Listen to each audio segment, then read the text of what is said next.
Hey guys, അപ്പോൾ ഇന്ന് ഞാൻ നിങ്ങളെ കൊണ്ടുപോകുന്നത് എൻഡ് ഓഫ് ദ ഹിൽസ് അഥവാ ലൈറ്റ് ലൂം ക്യാനിയൻസിലാണ്. ഷില്ലോങ്ങിൻ്റെ ഒരു മേജർ ടൂറിസ്റ്റ് ഡെസ്റ്റിനേഷനാണ് ഇത്. ഇവിടെ നിന്ന് നോക്കിക്കഴിഞ്ഞാൽ ഈസ്റ്റ് ഖാസി ഹിൽസിൻ്റെ ഒരു ബ്യൂട്ടിഫുൾ വ്യൂ തന്നെ നമുക്ക് കാണാൻ കഴിയും. മാത്രമല്ല ഇതിൻ്റെ വാലിയിൽ വെറും 350 പേര് മാത്രം താമസിക്കുന്ന ഒരു വില്ലേജും നമുക്ക് കാണാം. അപ്പോൾ നമുക്ക് പോയാലോ? വായോ. ഇന്നൊരു ഞായറാഴ്ചയാണ്, ഈസ്റ്ററും കൂടിയാണ്. അപ്പോൾ ഞാനും എൻ്റെ അച്ഛനും കൂടിയാണ് ഇന്ന് ലൈറ്റ് ലൂം ക്യാനിയൻസിൽ പോകുന്നത്. അമ്മ വരുന്നില്ല, കാരണം അമ്മയ്ക്ക് അധികം നേരം യാത്ര ചെയ്യുന്നത് ഭയങ്കര ബുദ്ധിമുട്ടായതുകൊണ്ടാണ് കേട്ടോ. ഇവിടുന്ന് ഏകദേശം 23 മിനിറ്റ് എടുക്കുമെന്നാണ് ഗൂഗിൾ മാപ്പിൽ കാണിച്ചേക്കുന്നത്. പക്ഷെ ട്രാഫിക്കിനെ ഡിപ്പെൻഡ് ചെയ്തിരിക്കും കേട്ടോ. ഭാഗ്യത്തിന് ഇന്നിവിടെ അധികം ട്രാഫിക് ഇല്ലായിരുന്നു, കാരണം ഈസ്റ്റർ ആയതുകൊണ്ട് തന്നെ മിക്ക കടകളും അവധിയാണ്. ആൻഡ് ഇവിടെ ഉള്ളവർ കൂടുതലും ചർച്ചിലൊക്കെ ആയിരിക്കും കേട്ടോ, പ്രാർത്ഥനയൊക്കെ ആയിട്ട്. ഇവിടുത്തെ ബിൽഡിങ്സ് ഒക്കെ കണ്ട് ഒരു മര്യാദ ഇല്ലാതെ പണിഞ്ഞടിക്കുന്ന പോലെ തോന്നുന്നില്ലേ? നമ്മുടെ നാട്ടിലൊക്കെ എന്ത് ഭംഗിക്കാണ് ബിൽഡിങ്സ് ഒക്കെ പണിയുന്നത്. ഇവർ എന്തുകൊണ്ടാണ് ഇങ്ങനെ ചെയ്യുന്നത് എന്ന് എനിക്കറിയത്തില്ല. മേ ബി ഹിൽ ഏരിയ ആയതുകൊണ്ട് അതിൻ്റേതായ ബുദ്ധിമുട്ടുകളൊക്കെ ഉണ്ടാവും. പക്ഷെ ഒട്ടും അർബൻ പ്ലാനിങ് ഇല്ലാണ്ടാണ് ഇവിടുത്തെ കൺസ്ട്രക്ഷൻസ് ഒക്കെ ചെയ്തിരിക്കുന്നതെന്ന് എനിക്ക് പലപ്പോഴും തോന്നിയിട്ടുണ്ട് കേട്ടോ. ഇവിടുത്തെ ട്രാഫിക്കും ഇങ്ങനത്തെ ഹെയർ പിൻസും ഒക്കെ ഒഴിച്ചു കഴിഞ്ഞാൽ ഷില്ലോങ് വളരെ നല്ലൊരു ബ്യൂട്ടിഫുൾ സ്ഥലമാണ്. ആൻഡ് ഇവിടുത്തെ കാലാവസ്ഥ പലർക്കും പിടിക്കത്തില്ല എന്ന് ഞാൻ കേട്ടിട്ടുണ്ട്. പക്ഷെ എനിക്കെന്തോ ഇവിടുത്തെ വെതർ ഭയങ്കര ഇഷ്ടമാണ്, എസ്പെഷ്യലി ഈ സമ്മർ സീസണിൽ. പിന്നെ ഞങ്ങളിപ്പം പൊയ്ക്കൊണ്ടിരിക്കുന്നത് ഇവിടുത്തെ ഒരു ഗ്രാമത്തിലൂടെയാണ്. നല്ല ഭംഗിയില്ലേ കാണാനായിട്ട്. ഈ ലൈറ്റ് ലൂം ക്യാനിയൻസിൽ പെട്ടെന്നാണ് ഫോഗ് ആവുന്നത്. അപ്പോൾ ഞങ്ങൾ വരുന്ന വഴിയൊക്കെ മഴയായിരുന്നു. അപ്പോൾ എൻ്റെ പേടി ഇനി അവിടെ ചെന്നിട്ട് വല്ല കാര്യം ഉണ്ടാകുന്നു എന്നാണ്. കാരണം ഫോഗ് ആയിക്കഴിഞ്ഞാൽ പിന്നെ നമ്മൾ അവിടെ പോയിട്ട് കാര്യമില്ല. ആ വ്യൂ ആണ് അതിൻ്റെ പ്രത്യേകത. ഷില്ലോങ്ങിനെ സ്കോട്ട്ലാൻഡ് ഓഫ് ദ ഈസ്റ്റ് എന്നാണ് പറയുന്നത്. പണ്ട് ബ്രിട്ടീഷുകാർ ഷില്ലോങ്ങിൻ്റെ ഈ ഗ്രീനറിയും കോൾഡ് ക്ലൈമറ്റും കൊണ്ട് ഇട്ട ചെല്ലപ്പേരാണ് സ്കോട്ട്ലാൻഡ് ഓഫ് ദ ഈസ്റ്റ് എന്ന് പറയുന്നത്. നമ്മളെന്തിനു സ്കോട്ട്ലാൻഡ് ഓഫ് ദ ഈസ്റ്റ് എന്ന് പറയണം? സ്കോട്ട്ലാൻഡിനെ വേണമെങ്കിൽ ഷില്ലോങ് എന്ന് വിളിക്കട്ടല്ലേ. കുറച്ച് ദൂരം ചെന്നപ്പോൾ അതേ കണ്ടില്ലേ, പശുക്കളുടെ കൂട്ടങ്ങൾ. ഇത് മേയാൻ വേണ്ടിയിട്ട് ഒരു ചെറിയ കുട്ടിയാണ്. ഇവിടെയുള്ള ആൾക്കാരുടെ ഒരു പ്രത്യേകത എന്താണെന്ന് വെച്ച് കഴിഞ്ഞാൽ ഇവർ ഭയങ്കര ഹാർഡ് വർക്കിംഗ് ആണ്. കുട്ടിക്കാലം മുതലേ അവർ നന്നായിട്ട് പണിയെടുത്താണ് വളരുന്നത്. ഈ ഒരു സീൻ കണ്ടപ്പോൾ പണ്ട് എപ്പോഴൊക്കെയോ കഥകളിലൊക്കെ വായിച്ചിട്ടുള്ള ഒരു ഫീലാണ് കിട്ടിയത്. നമ്മുടെ രാജ്യം ഇന്ത്യ എന്തൊരു ബ്യൂട്ടിഫുൾ ആണല്ലേ. ഒരു നാച്ചുറൽ ട്രഷർ തന്നെ ഉണ്ടെന്ന് വേണമെങ്കിൽ പറയാം.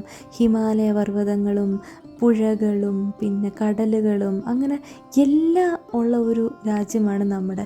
പക്ഷെ നമ്മളതിനെ സൂക്ഷിക്കുന്നില്ല എന്നുള്ളതാണ് സത്യം. ഞാൻ ഈ വരുന്ന വഴിക്കൊക്കെ പ്ലാസ്റ്റിക് വേസ്റ്റുകൾ കണ്ടായിരുന്നു. ഇത്രയും ഭംഗിയുള്ള സ്ഥലങ്ങളൊക്കെ എങ്ങനെ ഡിസ്ട്രോയ് ചെയ്യാൻ പറ്റുമെന്ന് ആലോചിക്കുമ്പോഴാണ് ഏറ്റവും വലിയ സങ്കടം വരുന്നത്. മറ്റൊരു കൺട്രിയിലും കാണാത്ത എന്തോ ഒരു പ്രത്യേകത നമ്മുടെ രാജ്യത്തുണ്ടെന്ന് എനിക്ക് എപ്പോഴും ഫീൽ ചെയ്തിട്ടുണ്ട്.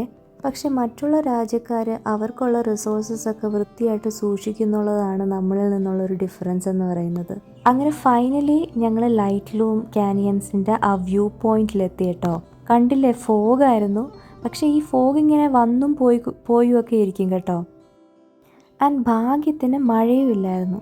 നല്ലൊരു വെതറായിരുന്നു കേട്ടോ. എനിക്ക് ഭയങ്കരമായിട്ട് ഇഷ്ടപ്പെട്ടു. ഭയങ്കര ഒരു പീസ്ഫുൾ ഫീലായിരുന്നു. കുതിരയെ കണ്ടപ്പോഴേ മനസ്സിൽ വിചാരിച്ചതാണ് എങ്ങനെയെങ്കിലും എനിക്ക് കുതിരപ്പുറത്തൊന്ന് കയറണം എന്നുള്ളത്. ഞാൻ ആദ്യമായിട്ടൊന്നും അല്ല കേട്ടോ കുതിരപ്പുറത്ത് കയറുന്നത്. ഞാൻ ഷില്ലോങ്ങിൽ വെച്ച് തന്നെയാണ് ഫസ്റ്റ് ടൈം കയറുന്നത്. അന്ന് ഹോഴ്സ് റൈഡിങ് പഠിക്കാൻ വേണ്ടിയിട്ടാണ് പോയത്. ഒരു വട്ടം പോയതേ ഉള്ളൂ, പിന്നെ ഞാൻ പോയില്ല. പിന്നെ കേദാർനാഥിൽ പോയപ്പോൾ മ്യൂളിൻ്റെ പുറത്തും കയറിയിട്ടുണ്ട്. അതൊരു 1.5 യാത്ര തന്നെയായിരുന്നു.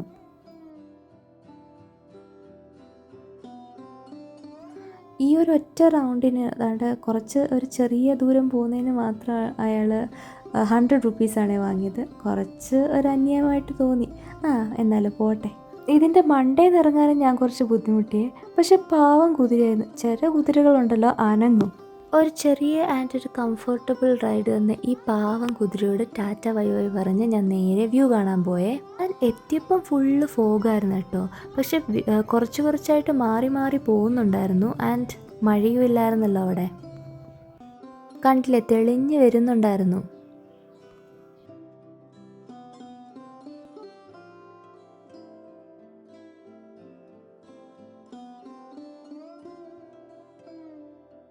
നല്ല കാറ്റായിരുന്നു കേട്ടോ. കണ്ടില്ലേ എൻ്റെ മുടിയൊക്കെ പറക്കുന്നത്. ഞാനാണെങ്കിൽ ഫോട്ടോയ്ക്ക് വേണ്ടി പോസ് ചെയ്തുകൊണ്ടിരിക്കുകയാണ്, പക്ഷേ അച്ഛൻ വീഡിയോ ആണ് എടുത്തുകൊണ്ടിരിക്കുന്നത്.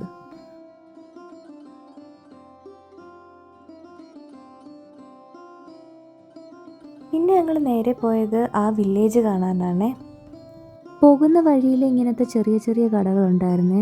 ആൻഡ് കടകൾക്കൊക്കെ ഏതാണ്ട് സെയിം ലുക്കല്ലേ. പിന്നെ കുറേ കടകളും അവധിയായതുകൊണ്ട് തുറന്നിട്ടില്ലായിരുന്നു. കോണും മാഗിയും മോമോസും സമൂസയൊക്കെ വിൽക്കുന്ന കടകളൊക്കെ ഉണ്ടായിരുന്നു കേട്ടോ. അങ്ങ് ദൂരെ കാണുന്ന ആ ചെറിയ ചെറിയ വീടുകൾ കണ്ടില്ലേ, അതാണ് ഈ വില്ലേജ്. റാസോങ് എന്നാണ് ഈ വില്ലേജിൻ്റെ പേര്. ഖാസി കമ്മ്യൂണിറ്റിയിലുള്ളവരാണ് ഇവിടെ താമസിക്കുന്നത്.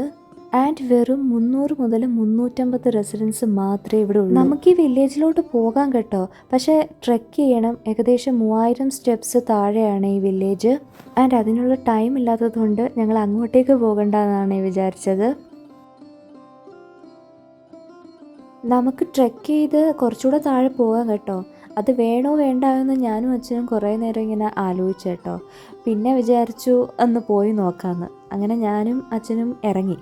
ഇതേ ആ കാണുന്നത് ഒരു സ്ട്രീമാണ്. അവിടുത്തെ വെള്ളമാണ് ഈ വില്ലേജുകാർ ഉപയോഗിക്കുന്നത്. ഇത് കണ്ടോ, ഇതിലൂടെയാണ് ഈ വില്ലേജുകാർക്കുള്ള സാധനങ്ങൾ എത്തിക്കുന്നത്.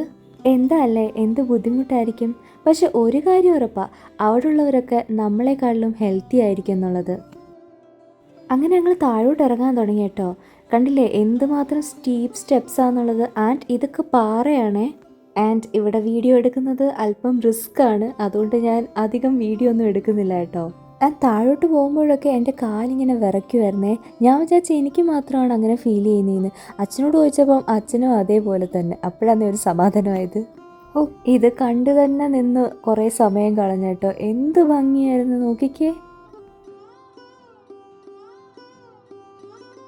ഞാൻ ഇതാണേ പറഞ്ഞത്, ഇത്രയും ബ്യൂട്ടിഫുൾ ആയിട്ടുള്ള സ്ഥലത്ത് പോലും ഇങ്ങനെ പ്ലാസ്റ്റിക് വേസ്റ്റ് കളയുന്നതൊക്കെ എന്തൊരു സങ്കടകരമായ കാര്യമാണ്.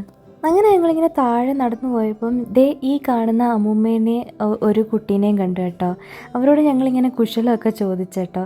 അവർക്ക് ഞങ്ങളുടെ ഭാഷയും ഞങ്ങൾക്ക് അവരുടെ ഭാഷയും മനസ്സിലാവുന്നുണ്ടായിരുന്നില്ല. ഞാനൊക്കെ ഇങ്ങനെ ആക്ഷനിൽ ഇങ്ങനെ കാണിക്കുമായിരുന്നു. ഞാൻ ചോദിച്ചേട്ടോ റാസോങ് വില്ലേജിൽ നിന്നാണോ എന്ന്. അപ്പം അല്ല എന്നാണേ പറഞ്ഞത്. പിന്നെ ഇത്രയും ഭംഗിയുള്ള സ്ഥലമല്ലേ, ഒരു റീൽ എടുക്കാമെന്ന് വിചാരിച്ചു. അപ്പോൾ ഞാൻ എന്താണ് ചെയ്യുന്നതെന്ന് കൗതുകത്തോടെ കുറേ കൊച്ചു കുട്ടികൾ എന്നെ ഇങ്ങനെ നോക്കിക്കുന്നുണ്ടായിരുന്നു. ഞാൻ അവരെയൊക്കെ ഇങ്ങനെ വിളിക്കുവാണ്, പക്ഷെ ആരും വരുന്നുണ്ടായിരുന്നില്ല. അങ്ങനെ ഏത് വീഡിയോ ചെയ്യണം, പ്രാക്ടീസും അങ്ങനെ എല്ലാം അവിടെ തന്നെ ഒക്കെ ചെയ്ത് കേട്ടോ. ഇവരായിരുന്നു എൻ്റെ കുട്ടി ഓഡിയൻസ്. വീഡിയോ എടുക്കാൻ നേരത്ത് അവർ ഓടി കേട്ടോ. പക്ഷെ ഞാൻ ഡാൻസ് കളിക്കുന്നതോടൊപ്പം അവരും ഡാൻസ് കളിക്കുന്നുണ്ടായിരുന്നു. അതിനിടയിൽ അച്ഛനെ നോക്കിയപ്പോൾ ഇവിടെ പുഷപ്പ് എടുത്തുകൊണ്ടിരിക്കുന്നു. എന്താ അല്ലേ, പഴയതുപോലൊന്നും പറ്റുന്നില്ലെന്നേ, ഇപ്പം വയസ്സായില്ലേ. അങ്ങനെ റീലൊക്കെ എടുത്തു കഴിഞ്ഞപ്പോഴത്തേനും ഞങ്ങൾ രണ്ടുപേരും ക്ഷീണിച്ചേട്ടോ. ഇനി തിരിച്ചു പോകാമെന്ന് വിചാരിച്ച്. വില്ലേജ് വരെ പോകാനുള്ളൊരു ശക്തിയും സമയവും ഇല്ലായിരുന്നേ ഞങ്ങൾക്ക്. ഏകദേശം 3000 സ്റ്റെപ്സ് ഉണ്ട് കേട്ടോ താഴോട്ട് പോകാൻ. ആൻഡ് അതൊക്കെ കണ്ട് തിരിച്ചു കയറി വരുമ്പോഴത്തേനും ഒരു സമയമാവുമെന്ന് ഞങ്ങൾക്ക് രണ്ടുപേർക്കും മനസ്സിലായി. ഇപ്പോൾ തന്നെ തിരിച്ചു വരുമ്പോൾ ഒട്ടും ശ്വാസം കിട്ടുന്നുണ്ടായിരുന്നില്ല. പിന്നെ ഓക്സിജനും കുറവായിരുന്നു. ഞാൻ കണ്ടില്ലേ കിടന്ന് അയക്കുന്നത്. ആക്ച്വലി ഞാൻ സിഡ്നിയിലെ ഗ്രാൻഡ് കാനിയോൺ ട്രെക്കിന് പോയതാണ്. ഏകദേശം 6 കിലോമീറ്റർ ഉണ്ടായിരുന്നു. അവിടെ എനിക്ക് ഇത്രയും പ്രശ്നം ഉണ്ടായിരുന്നില്ല. ഇവിടെയാണ് ഞാനിങ്ങനെ സ്ട്രഗിൾ ചെയ്യുന്നത്. ആൻഡ് ഇത് ജസ്റ്റ് ഞങ്ങൾ വെറുതെ താഴോട്ട് ഇറങ്ങിയതേ ഉള്ളൂ. കണ്ടില്ലേ, ഫോഗൊക്കെ ഇങ്ങനെ മേലോട്ട് പോകുന്നത് പോലെ തോന്നില്ലേ നിങ്ങൾക്ക്? അങ്ങനെ ഞങ്ങൾ ഫൈനലി തിരിച്ചു കയറി കേട്ടോ. എൻ്റെ പുറകെ കാണുന്ന ആ കുട്ടികളൊക്കെ ഉണ്ടല്ലോ, ഓടിയാണേ കയറിയത്. അവർക്കൊക്കെ ഇത് വളരെ സിമ്പിളാണ്, അവരെന്നും ഇത് ചെയ്യുന്നതല്ലേ. തിരിച്ചു പോകാൻ നേരത്ത് എനിക്ക് എന്താണെന്നറിയത്തില്ല, ചോക്ലേറ്റ് കഴിക്കാൻ നല്ലൊരു ക്രേവിങ്സ് അങ്ങോട്ട് കയറി. അച്ഛനോട് ചോദിച്ചപ്പോൾ ഭാഗ്യത്തിന് അച്ഛൻ്റെ വണ്ടിയിൽ സിൽക്കിൻ്റെ ഡയറി മിൽക്ക് സിൽക്ക് ഉണ്ടല്ലോ അതുണ്ടായിരുന്നു. അങ്ങനെ അതൊരു ബൈറ്റ് കഴിച്ച് ഇങ്ങനെ റിലാക്സ് ചെയ്തിങ്ങനെ പോവുകയാണേ. പോണ വഴിയിൽ ഞങ്ങൾ സ്മിത്ത് വില്ലേജ് എന്ന് പറഞ്ഞൊരു സ്ഥലത്ത് വന്നു കേട്ടോ. ഇത് അത്യാവശ്യം നല്ല കൾച്ചറൽ ഇമ്പോർട്ടൻസ് ഉള്ളൊരു സ്ഥലമാണ്. ആൻഡ് ഇവിടെ കൈറിം റോയൽ ഫാമിലിയുടെ സ്ഥലമായിരുന്നു കേട്ടോ. ആൻഡ് ഈ കാണുന്ന ഹട്ടായിരുന്നു അവരുടെ റെസിഡൻസ്. ആൻഡ് ഈ ഹൗസ് വന്നിട്ട് ട്രഡീഷണൽ ഖാസി ആർക്കിടെക്ചറാണ്. എനിക്ക് ഉള്ളിൽ കയറണമെന്നുണ്ടായിരുന്നു, പക്ഷേ അൺഫോർച്ചുനേറ്റ്ലി അത് തുറന്നിട്ടുണ്ടായിരുന്നില്ല. ഇതിൻ്റെ ഫ്രണ്ടിൽ ഇങ്ങനെ പൈൻ ട്രീസ് ഇങ്ങനെ നിരന്ന് നിൽക്കുന്നുണ്ടായിരുന്നേ. അപ്പോൾ അത്രയൊക്കെയുള്ളൂ guys. See you in my next vlog. Tata.